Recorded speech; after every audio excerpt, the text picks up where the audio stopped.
Border 2 ಇದು ಸನ್ನಿ ದೇओल, ವರುಣ್ ಧವನ್, ದಿಲ್ಜಿತ್ ದೋಸಾಂಜ್, ಆಹಾನ್ ಶೆಟ್ಟಿ ಇನ್ನು ಮುಂತಾದ ತಾರಾಬಳಗಗಳು ಲೀಡ್ ರೋಲ್ ಅಲ್ಲಿ ಕಾಣಿಸಿಕೊಂಡಿರುವಂತ ಚಿತ್ರ.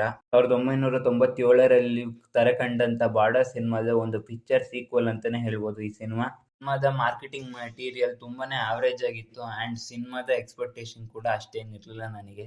ಸಿನಿಮಾ ಹೇಗಿತ್ತು ಅಂತ ನೋಡ್ಕೊಂಬರೋಣ ಬನ್ನಿ.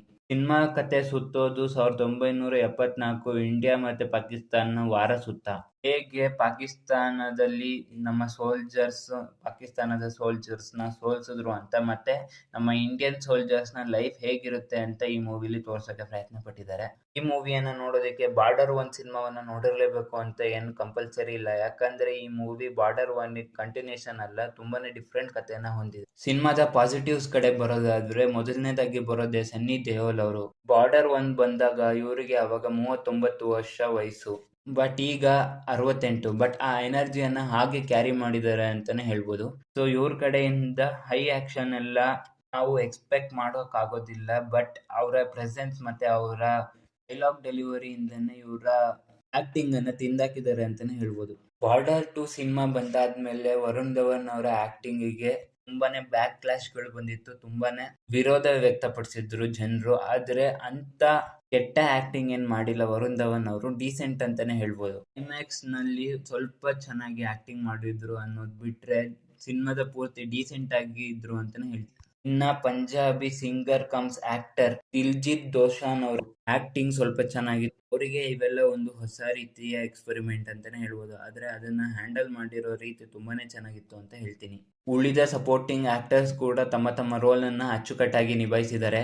ಬಟ್ ತೀರಾ ಸ್ಟ್ಯಾಂಡರ್ಡ್ ಆಗೋ ಪರ್ಫಾರ್ಮೆನ್ಸ್ ಅಂದ್ರೆ ಅದು ಸನ್ನಿ ದೇओल ಮತ್ತೆ ದಿಲ್ಜಿತ್ ದೋಸಾಂಜ್ ಅವರ ಪಾತ್ರ ಮಾತ್ರ. ಸಿನಿಮಾದ ಮೊದಲನೇ ಅರ್ಧದಲ್ಲಿ ಎಲ್ಲಾ ಪಾತ್ರಗಳನ್ನ ಪರಿಚಯಿಸ್ತಾ ಅವರ ಬ್ಯಾಕ್ ಗ್ರೌಂಡ್ ಸ್ಟೋರಿಯನ್ನ ನಮಗೆ ಇಲ್ಲಿ ತೋರಿಸಿದ್ದಾರೆ ಅಂಡ್ ಆತರ ಪೋರ್ಷನ್ಸ್ ನಮಗೆ ಡೀಸೆಂಟ್ಲಿ ಎಂಗೇಜಿಂಗ್ ಆಗಿತ್ತು ಅಂತಾನೆ ಹೇಳ್ತೀನಿ. ಆ ತರದ ಕಾನ್ಫ್ಲಿಕ್ಟ್ಸ್ ಅನ್ನ ನಮ್ಮ ಮುಂದೆ ಇಡೋದ್ರಲ್ಲಿ ಇಲ್ಲಿನ ತಂಡ ಗೆದ್ದಿದೆ ಅಂತಾನೆ ಹೇಳ್ತೀನಿ. ಸಿನಿಮಾದ ಮ್ಯೂಸಿಕ್ ಮತ್ತೆ ಇಲ್ಲಿನ ಬ್ಯಾಕ್ ಗ್ರೌಂಡ್ ಸ್ಕೋರ್ ನಮಗೆ ಇಂಪ್ರೆಸ್ ಮಾಡೋದಕ್ಕೆ ಸಾಕಾಯ್ತು ಅಂತ ಹೇಳ್ತೀನಿ. ಇವನ್ ಬ್ಯಾಕ್ ಗ್ರೌಂಡ್ ಸ್ಕೋರ್ ಕೂಡ ಚೆನ್ನಾಗಿತ್ತು, ಎಸ್ಪೆಷಲಿ ಫೈಟಿಂಗ್ ಟೈಮ್ ನಲ್ಲಿ. ಅಲ್ಲಿ ಬಿಲ್ಡ್ ಆಗಿರೋ ಟೆನ್ಷನ್ ಅನ್ನ ನಮಗೂ ಬಿಲ್ಡ್ ಮಾಡ್ಸೋಕೆ ಪ್ರಯತ್ನ ಪಟ್ಟಿರೋದು ಸಾಕಾರ ಆಯ್ತು ಅಂತಾನೆ ಹೇಳ್ತೀನಿ. ಹಾಡ್ಗಳ ಪ್ಲೇಸ್ಮೆಂಟ್ ಕೂಡ ಚೆನ್ನಾಗಿತ್ತು. ಬಾಲಿವುಡ್ ಸಿನಿಮಾದಲ್ಲಿ ಸೀರಿಯಸ್ ಆಗಿರೋ ಸಿಚುವೇಶನ್ ಗಳಲ್ಲಿ ಎಂತೆಂತದೋ ಹಾಡ್ಗಳನ್ನ ತುರ್ಕೋ ಅಭ್ಯಾಸ ಇದೆ, ಬಟ್ ಇಲ್ಲಿ ನೀಟಾಗಿ ಹಾಡ್ಗಳನ್ನ ಪ್ಲೇಸ್ ಮಾಡಿದ್ದಾರೆ ಅಂತಾನೆ ಹೇಳ್ಬೋದು. ಇಲ್ಲಿನ ಟೀಸರ್ ಮತ್ತೆ ಟ್ರೇಲರ್ ಬಂದಾಗ ಇಲ್ಲಿ ಒಂದು ಒಳ್ಳೆ ಸ್ಟೋರಿ ಮತ್ತೆ ಕೊರಿಯೋಗ್ರಫಿ ಇರುತ್ತೆ ಅಂತ ಎಕ್ಸ್ಪೆಕ್ಟ್ ಮಾಡಿರ್ಲಿಲ್ಲ.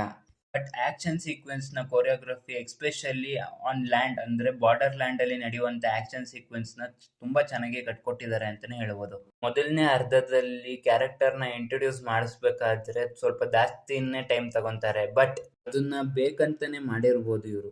ಪಾತ್ರಗಳನ್ನ ಮೇನ್ ಕ್ಯಾರೆಕ್ಟರ್ ಯಾರ್ಯಾರಿದ್ದಾರೆ ಅವ್ರಗಳ ಬಗ್ಗೆ ತುಂಬಾನೇ ಫೋಕಸ್ ಮಾಡಿದ್ದಾರೆ. ಅವ್ರ ಕಥೆನ ತುಂಬಾ ಚೆನ್ನಾಗಿ ಎಸ್ಟಾಬ್ಲಿಷ್ ಮಾಡ್ತಾರೆ ಮತ್ತೆ ಜಾಸ್ತಿ ಟೈಮ್ ಅವರಿಗೆ ಕೊಟ್ಟಿದ್ದಾರೆ ಅಂತಾನೆ ಹೇಳ್ಬೋದು. ಯಾಕಂದ್ರೆ ವಾರ್ ನಡೆದ್ಮೇಲೆ ಅವ್ರಿಗೆ ಮತ್ತೆ ನಮಗೆ ಕನೆಕ್ಷನ್ ಬಿಲ್ಡ್ ಆಗ್ಲಿ ಅಂತ ಈ ತರ ಮಾಡಿರ್ಬೋದು ಅನ್ಕೊಂತೀನಿ.